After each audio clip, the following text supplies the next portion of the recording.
అలవాటు కావాలి. ప్రార్థన లేకుండా నువ్వే పని చేయొద్దు. ఉదయకాలమే ప్రార్థనకు నువ్వు లేగాలి.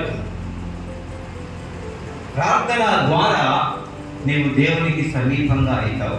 సో ప్రార్థన అనేది చాలా గొప్ప విషయం. యేసయ్య మనం చెప్పినటువంటి మంచి మార్గం ఏంటంటే, ఆయన భూమి మీద ఉన్నప్పుడు ప్రార్థన చేసేవాడు.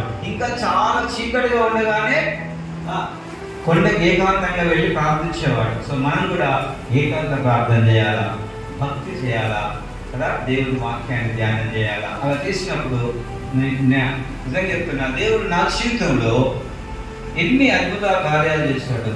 నన్ను ఆయన తన సేవలు స్థిరపరిచాడు.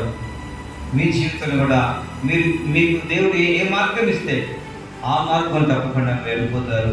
దేవుడు మీ జీవితానికి క్షేమాన్ని ఇస్తాడు, ఆశీర్వాదాలు ఇస్తాడు, ఐశ్వర్యాన్ని ఇస్తాడు. దేవుడు మిమ్మల్ని దీవిస్తాడు. దేవుడి మాట దీవించుగాక.